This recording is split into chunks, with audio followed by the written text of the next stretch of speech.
നരേന്ദ്രമോദി സർക്കാരിന്റെ ഭരണകാലയളവിൽ ഇന്ത്യയിൽ നിന്നുള്ള ബീഫ് കയറ്റുമതി വർദ്ധിച്ചതായി റിപ്പോർട്ട്. കേന്ദ്ര സർക്കാരിന്റെ തന്നെ റിപ്പോർട്ടിലാണ് ഇക്കാര്യം വ്യക്തമാക്കുന്നത്.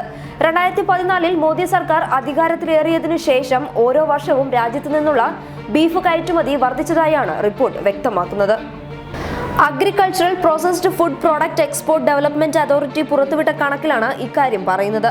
കേന്ദ്ര വാണിജ്യ മന്ത്രാലയത്തിന് കീഴിലുള്ളതാണ് ഈ അതോറിറ്റി. 2013-14 കാലയളവിൽ 13,65,643 മെട്രിക് ടൺ ആയിരുന്നു ഇന്ത്യയിൽ നിന്നുള്ള കയറ്റുമതി. മോദി സർക്കാർ അധികാരത്തിലെത്തിയ 2014-15 കാലയളവിൽ ഇത് 14,75,540 മെട്രിക് ടണ്ണായി ഉയർന്നു. 10 വർഷത്തെ ഏറ്റവും ഉയർന്ന കയറ്റുമതിയായിരുന്നു ഇത്.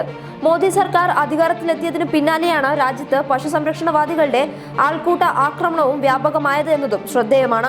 2015 സെപ്റ്റംബറിൽ യുപിയിലെ ദാദ്രിയിൽ അഗ്ലക് എന്ന വൃദ്ധനെ ബീഫിന്റെ പേരിൽ അടിച്ചുകൊന്ന സംഭവത്തിനു ശേഷം കയറ്റുമതിയിൽ അല്പം കുറവുണ്ടായി. പിന്നീടുള്ള കണക്കുകളിൽ കയറ്റുമതി വർദ്ധിച്ചതായാണ് കാണുന്നത്.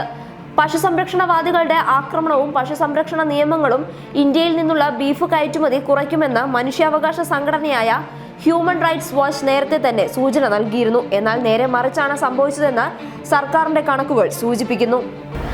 ബീഫിന്റെ പേരിൽ ഹിന്ദുത്വവാദികൾ രാജ്യത്തിന്റെ പല ഭാഗങ്ങളിലും ന്യൂനപക്ഷങ്ങളെ വേട്ടയാടുമ്പോഴാണ് രാജ്യത്ത് നിന്ന് ബീഫ് കയറ്റുമതി വർദ്ധിച്ചുവെന്ന റിപ്പോർട്ട് പുറത്തു വന്നിരിക്കുന്നത്. News desk public Kerala.